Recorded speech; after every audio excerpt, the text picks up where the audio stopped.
कृषि मंत्री जी, एक एक पल आपका भारी है। मेरे आपसे आग्रह है और भारत के संविधान के तहत दूसरे पद पर विराजमान व्यक्ति आपसे अनुरोध कर रहा है कि कृपया करके मुझे बताइए, क्या किसान से वादा किया गया था और वादा किया गया वादा क्यों नहीं निभाया गया, और वादा निभाने के लिए हम क्या कर रहे हैं। गत वर्ष भी आंदोलन था, इस वर्ष भी आंदोलन है। प्रधानमंत्री जी का दुनिया को संदेश है, जटिल समस्याओं का निराकरण वार्ता से होता है। किसान से वार्ता अविलंब होनी चाहिए। Can we create a boundary between the farmer and the government. अरे हम तो रिवार्ड की बजाय जो ड्यू है उसको नहीं दे रहे, हम उस देने में कंजूसी कर रहे हैं जो प्रॉमिस किया गया है। आज किसान परेशान है, पीड़ित है, आंदोलित है। जगदीप धनखड़ साहब उपराष्ट्रपति, हमें दिखाई देता है, सुनाई देता है कि वो राज्यसभा के अंदर बोलते रहते हैं, nothing will go on the record. जो ये बात बार बार बोलते हैं जब जब विपक्ष के सांसद अपनी बात कुछ कहने का प्रयास करते हैं। आज वही जगदीप धनखड़ क्या बोल रहे हैं, अगर आप ये सुनेंगे तो एक बार शायद आपको यकीन नहीं होगा। जगदीप धनखड़ साहब ने किसानों को लेकर के मोदी सरकार को, और खास तौर पर कृषि मंत्री जो मंच पर ही बैठे हुए थे शिवराज सिंह चौहान को, जो खरी खरी सुनाई, और किसान आंदोलन के नाम पर भी जगदीप धनखड़ ने जो कह दिया, और उसके साथ साथ जो लोग ये कहते हैं कि किसानों को अगर एमएसपी दिया जाएगा तो बहुत ज्यादा महंगाई आ जाएगी, इस पर भी वो बोल गए।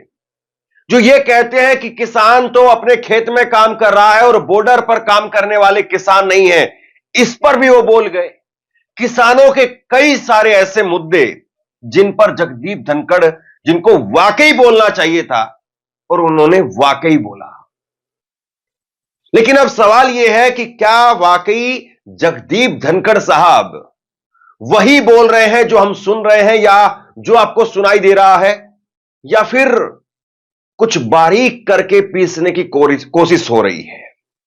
मैं कई सारे उनके ट्वीट दिखाता हूं जो कि उनके ऑफिशियल हैंडल से किए गए हैं, और उसके बाद में जगदीप धनखड़ ने क्या कहा वो सुनिएगा आप। कृषि मंत्री जी, एक एक पल आपका भारी है। मेरा आपसे आग्रह है कि आप कृपया करके मुझे बताइए, क्या किसानों से वादा किया गया था, किया गया वादा क्यों नहीं निभाया गया, वादा निभाने के लिए हम क्या कर रहे हैं। गत वर्ष भी आंदोलन था, इस वर्ष भी आंदोलन है, काल चक्र घूम रहा है, हम कुछ भी नहीं कर रहे हैं। मैंने पहली बार भारत को बदलते हुए देखा है। पहली बार मैं महसूस कर रहा हूं कि विकसित भारत हमारा सपना नहीं, लक्ष्य है। दुनिया में भी भारत इतनी बुलंदी के साथ, इतनी बुलंदी पर कभी नहीं था, पर जब ऐसा हो रहा है तो मेरा किसान परेशान और पीड़ित क्यों है। किसान अकेला है जो असहाय है। कृषि मंत्री जी, एक एक पल आपका भारी है। मेरे आपसे आग्रह है और भारत के संविधान के तहत दूसरे पद पर विराजमान व्यक्ति आपसे अनुरोध कर रहा है कि कृपया करके मुझे बताइए, क्या किसान से वादा किया गया था और वादा किया गया वादा क्यों नहीं निभाया गया, और वादा निभाने के लिए हम क्या कर रहे हैं। गत वर्ष भी आंदोलन था, इस वर्ष भी आंदोलन है। काल चक्र घूम रहा है, हम कुछ कर नहीं रहे हैं। अब आपको वाकई यकीन नहीं हुआ होगा कि जगदीप धनखड़ साहब ऐसा कैसे कह रहे हैं, लेकिन उन्होंने किसानों के मुद्दों पर बड़ी बात कही। मैं 2-3 ट्वीट उनके और पढ़ देता हूं जो उन्होंने किए हैं। हालांकि आधा दर्जन भर ट्वीट किए गए हैं, और उसके बाद में आप इत्मीनान से 4-5 मिनट का उनका वक्तव्य सुनिए जो वो किसानों के बारे में, किसान आंदोलन के बारे में बोल रहे हैं। जगदीप धनखड़ साहब कहते हैं कि हमारा मन सकारात्मक होना चाहिए, रुकावट पैदा करने वाला नहीं होना चाहिए। किसान को यह कीमत देंगे तो इसके दुष्परिणाम होंगे। मतलब जो ये लोग कहते हैं कि किसानों को अगर फसल का उचित दाम यानी एमएसपी दे दिया गया तो उसका नुकसान होगा, इस पर वो बोल रहे थे। किसान को जो भी कीमत देंगे उसका 5 गुना देश को मिलेगा, इसमें कोई दो राय नहीं। किसान से वार्ता अविलंब होनी चाहिए।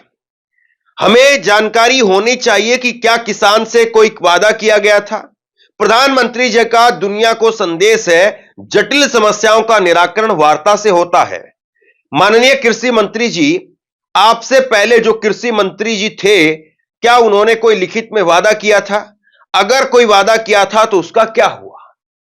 कुल मिलाकर के आप सुनिए जरा एक बार अपनी खुद से कि कैसे जो है वो जगदीप धनखड़ साहब वो किसानों को लेकर के सरकार को घेरने की कोशिश कर रहे हैं।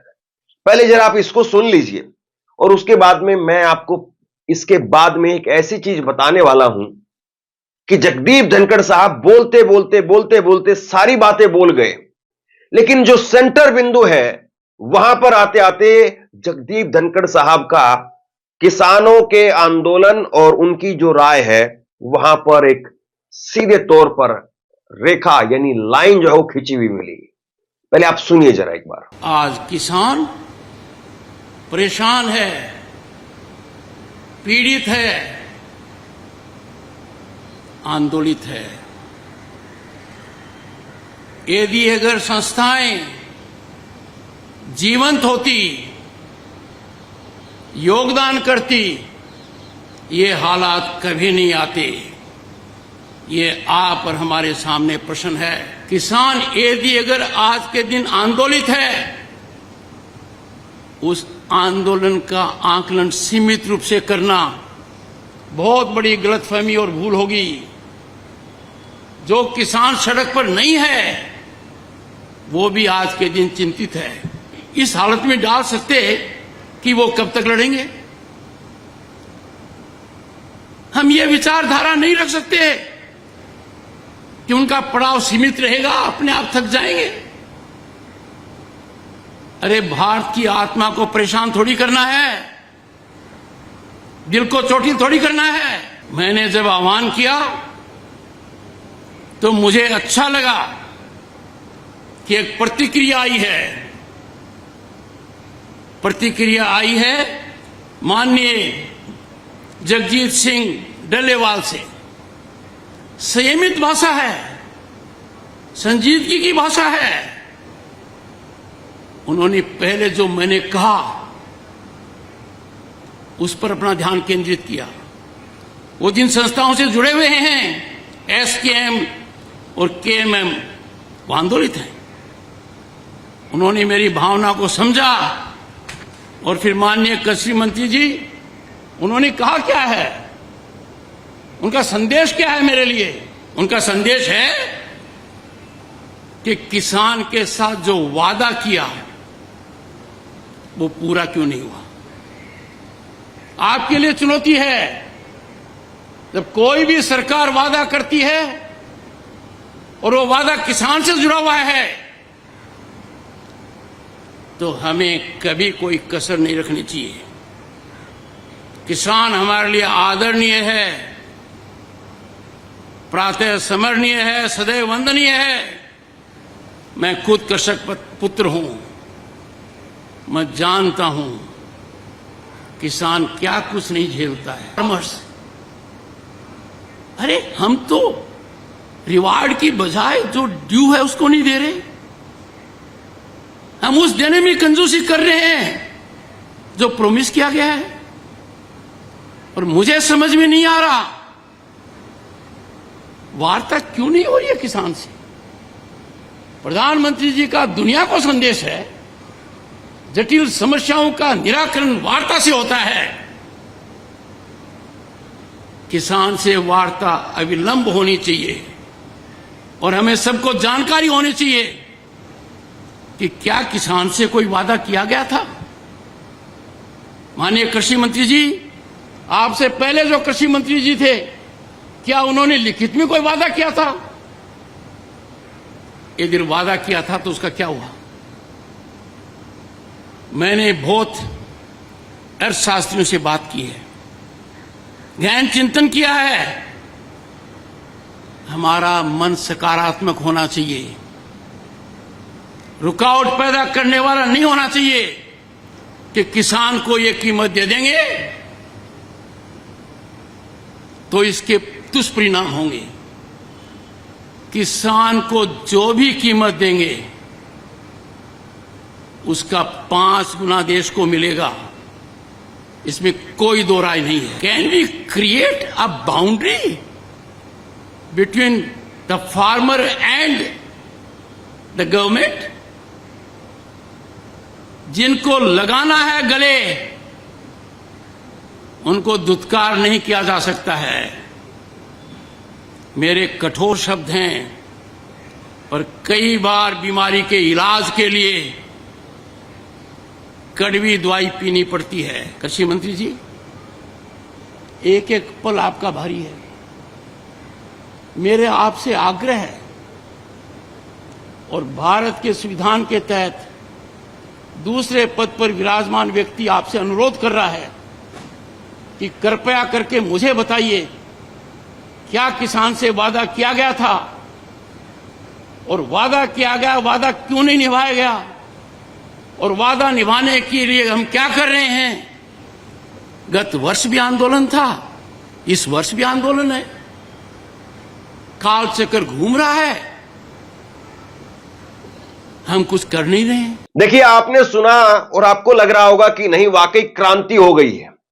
और जगदीप धनखड़ जो बात कह रहे हैं, वाकई इसके बाद में तो नरेंद्र मोदी के लिए, उनकी सरकार के लिए बड़ी भारी मुसीबत खड़ी हो जाएगी। वो तो पूरी तरह से किसानों के साथ में खड़े हुए नजर आ रहे हैं। बहुत सारी ऐसी बातें हैं जो किसान आंदोलन के अगुवा कहते रहे हैं, उनके नेता कहते रहे हैं, और वो बात उन्होंने मन से दोहराने का काम किया।